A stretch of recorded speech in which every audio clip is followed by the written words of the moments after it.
Okay, so what we have here is a very nice driver quality 64 coupe, Monza coupe. Paint's a good 10-footer, lots of shine left on it, but plenty of defects. That's why I would call this car a driver. You know, little scrapes on the edge there, little scrape there. Some point, maybe someone put a mirror there. Maybe they put a mirror there. But in general, very shiny. You can see the top. So, like I said, it's a driver quality. The observations here, the front bright work is really good. I would say that's like a 9 out of 10. Bumper's really nice. Good chrome. Everything's nice and bright. I think the back is. Then you have the 64 wheel well trim with the rocker panel trim there. Those are the correct 64 Monza wheel covers. Let's look at the back bright work. Yeah, back bright work is nice as well. Looks like it probably has the original black plates on it. So the tires are about 3 years old, probably have less than 2,000 miles on them. The interior is nice. I think probably about 10 or 15 years ago, somebody restored this car or refurbished it. That was 10 or 15 years ago. That was a new Clark's interior, no rips. No rips. A little bit of time wear, but the dash is obviously a replacement dash. Probably the only part that's starting to crack a little bit is right there. It's not too bad. So everything's correct inside. Headliner is really nice. Got one little rip up there, which probably could be stitched together. So I'm just kind of showing you. The sun visors are nice. I'm just kind of showing you everything. So if you do come out and look at the car, you're not surprised in any way. Looks like at some point someone tinted side and back, and maybe just the side and back, and it looks like maybe a tinted factory tinted front windshield. It's got the back false vents. This chrome here would be painted if you want to make it totally correct, and then they just leave the chrome showing in that part. No, I haven't taken off the rocker panels, but I know there's no rust underneath. In fact, let's take a look real quick. It's been a while. Yeah, floor pans look really good. I don't see any holes there, which is what I recalled. Don't see any rust in the normal places like the corners. So that all looks good. I don't know what was repaired 10 years ago. Maybe at some point it had some, but it looks like it doesn't. It doesn't now. Let's see. Let's take a look at the engine. So this would have come with a 110 horsepower, 164 cubic inch engine initially. This is a replacement engine, and it's the more desirable late model 65 through 69 four carburetor 140 horsepower engine. And I've had this engine completely apart and put back together, at least the top end for the most part, and kind of gone through it. I know, as I recall, that the compression is on all the cylinders is above 120. I think it's between 120 and 130, which is pretty good. Kind of a midlife engine, but still performs very well. The battery is not too old. Looks like it's a couple years old. Everything looks pretty clean. If you look at the paint job done 20 years ago, you can see that some details didn't stick as well as others. Let's see. I think 940. I think that's Ermine White. We'll see. 912, I'm pretty sure, is black. So I think it is the original color. I know it's a Corvair color, which is Ermine White. We'll check and see there. Carburetors. I rebuilt the carburetors about a year ago. It has so that's the correct alternator on there. It has an electric fuel pump with the bypass right here. So this would be the mechanical fuel pump. There's a bypass there.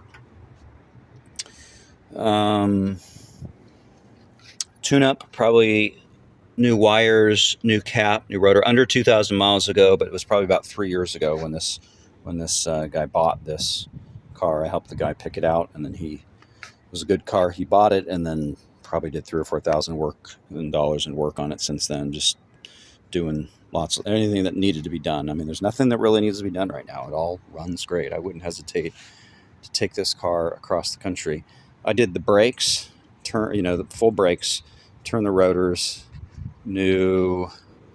It's about 3 years ago. New, or 2,000 miles ago, under 2,000 miles ago. New wheel cylinders, turn not the rotors, the drums. Probably use the same springs. I'm going to open that up. I think we got a dual master cylinder on there conversion. And I talked about the tires. Everything that's been done, that $2,000-$3,000 in work that's been done, or $4,000 work that's been done over the last 3 years, since the current owner has had the car, has less than, whatever was done has less than 2,000 miles on it. Probably hardly even 1,000 miles. He just drove it occasionally. Let's see. It's an automatic. Like I said, everything works. Looks like I need to get a lighter there. No big deal, but horn works, turn signals work. Now, not only has the engine been, quote unquote, upgraded, or that's probably the most desirable engine that's been put in here, the 140, but also someone in the past, don't know who, but someone in the past has put in the Spider dash, and then the Spider glove box.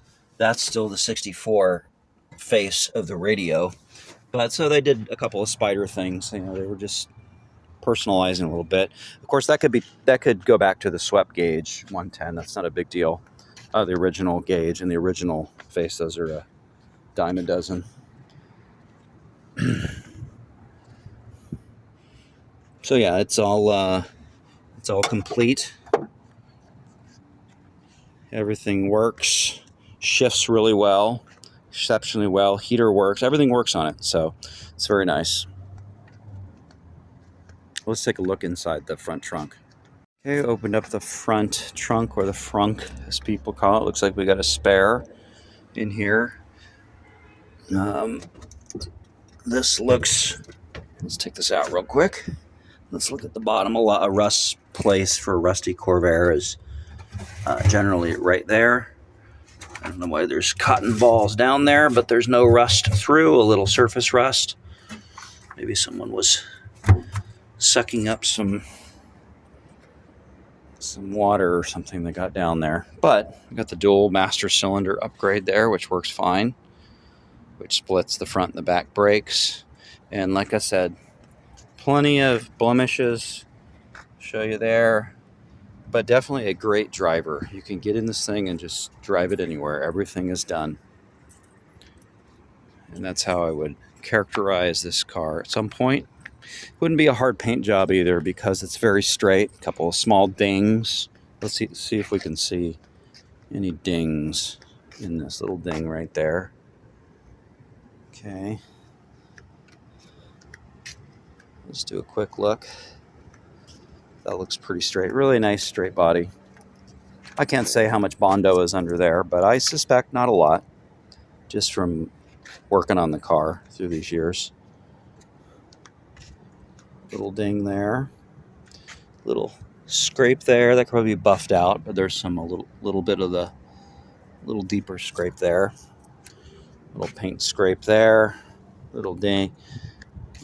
So yeah, it wouldn't be a very hard paint job actually if you wanted to paint it, but it looks good. If we back up, and you can see the paint has a lot of shine despite some of the defects. So it's a very nice, complete 1964. If you don't know the advantages of a 64 over a 62 over the previous 60 through 63, is that it has a front anti-sway bar. I think some people call it front sway bar, but it's anti-sway. That's added. They used to have it in the Spiders in 62, 63. And then also you have a transverse leaf spring in the back. So that kind of couples. This is better for the suspension. I'm not a huge suspension guy, but we'll look at the leaf spring here real quick. So this, before 64, You didn't have that leaf spring connecting there to there. It also looks like we've got a nice aftermarket oil pan. Keeps the oil a little cooler. And the 140 engine, some of the advantages, talk about the 140 engine, some of the advantages of the 140 engine. Of course, it has 2 more carburetors as secondary carburetors with just progressive linkage, which all works. But it also has bigger intake valves, a little bit bigger exhaust valves, and then bigger exhaust ports. So the whole thing breathes better. That's how they get, that 30 more horsepower. But it also has a bigger oil cooler, 12 plate rather than 8 plate. And those are the major differences, and that's enough to give it that additional horsepower. Right now, it just has like glass packs, so it kind of sounds a little bit like a Harley. I'll turn it on here, and you can listen to it, which has been on there the whole time that this owner has had it. Starts up, engine's great. So, also on the engine is we've got the Petronics ignition. So that's the electronic ignition. And let's see, it's not hot, but it's warm right now. So I'll just show you a startup. We won't do a drive video because if you're interested, you can come and drive it. But you trust me, it drives well. So just give it a little squirt of gas. Got to put it in neutral. Starts right up. And it's got a bit of it's definitely letting a lot of the air-cooled engine noise out, because you just have, look, instead of a muffler, I think it's called a glass pack. So you just got that, kind of like on the dune buggies, but it's cool. It's cool. Some people like it a little louder. But that is, now I'll show you something that doesn't work, that will never work as far as I'm concerned, this is the windshield wiper fluid right there, and I've never been able to really repair those. So you have the windshield wipers, but not the windshield wiper fluid. So there you have it, 1964 Corvair coupe, nice driver, all complete, and everything works, and I drive anywhere with this car.